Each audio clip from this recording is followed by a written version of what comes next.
And so the weight of this world slips away, and you find yourself surrounded by trees, and you realize that the numbers mean nothing. All the linear thinking drops away. You hear birds and the trickling flow of a stream.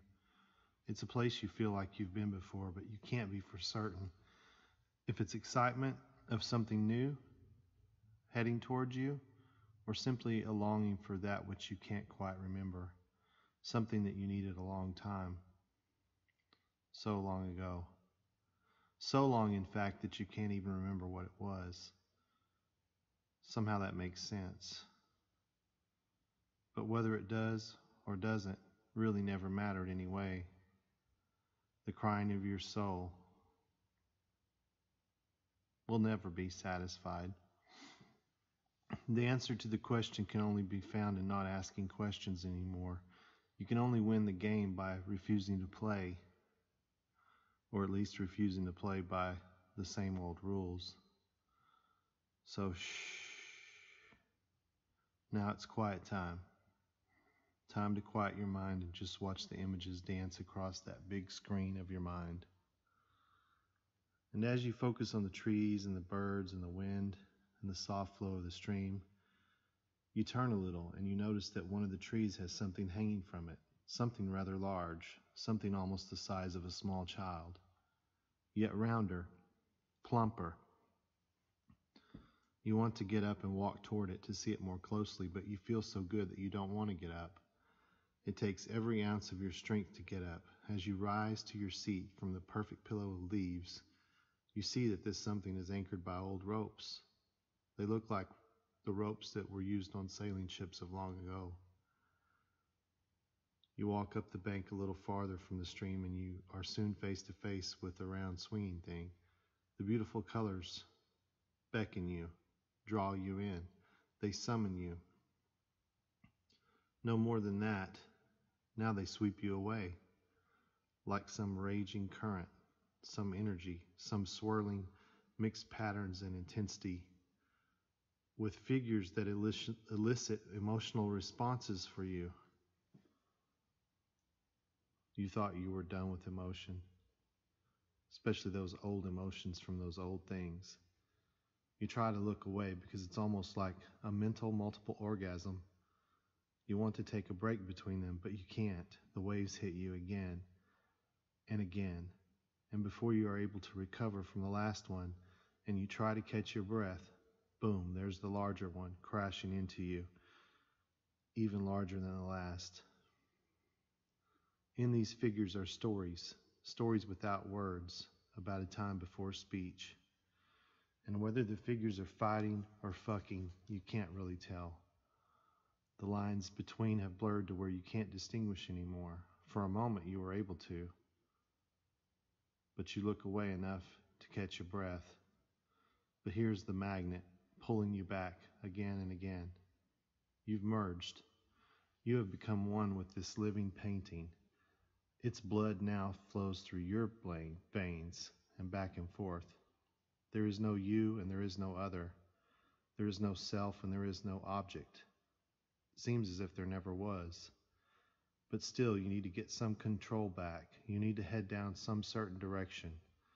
You have been transported and transformed. You are a bird flying over rivers, moving ever towards the distant mountains. You don't know how long it might take, because time means nothing.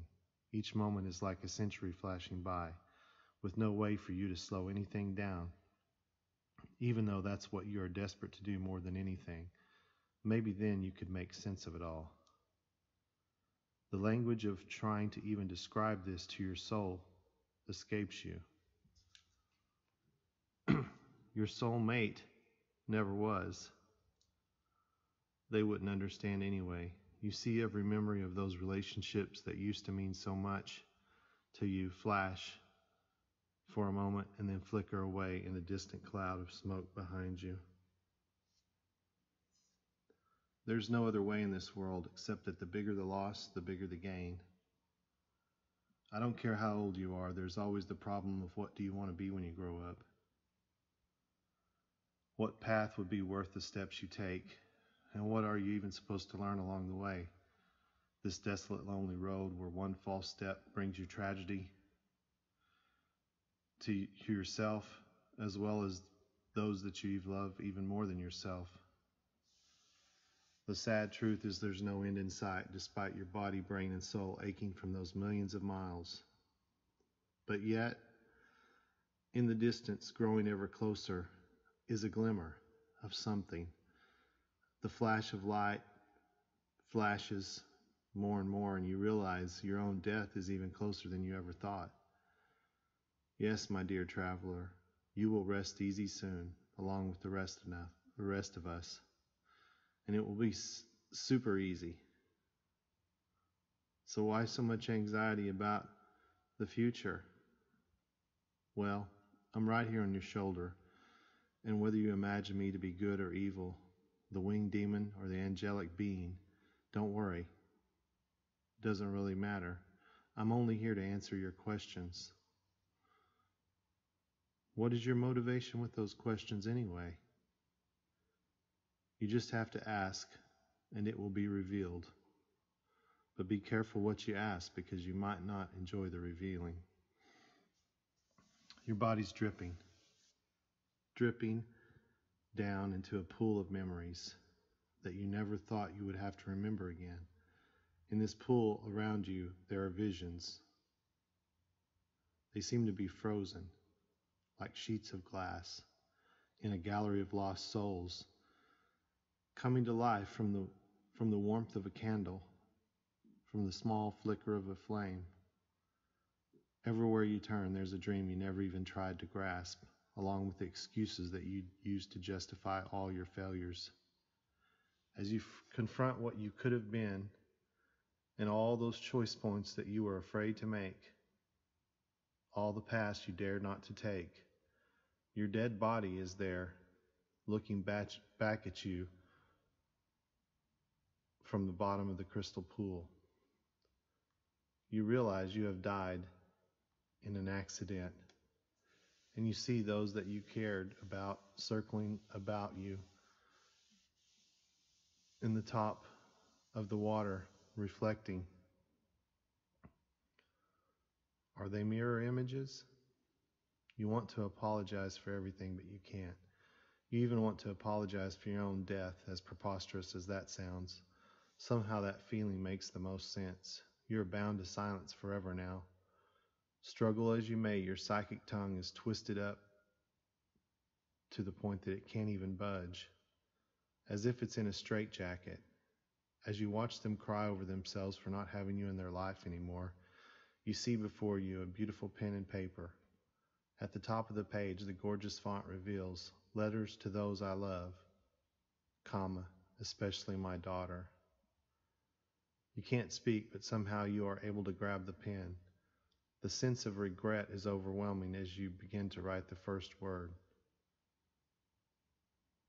But then the regretful feelings only begin to magnify and become more intense. All those experiences that you planned but never got to have. So why cry about it now?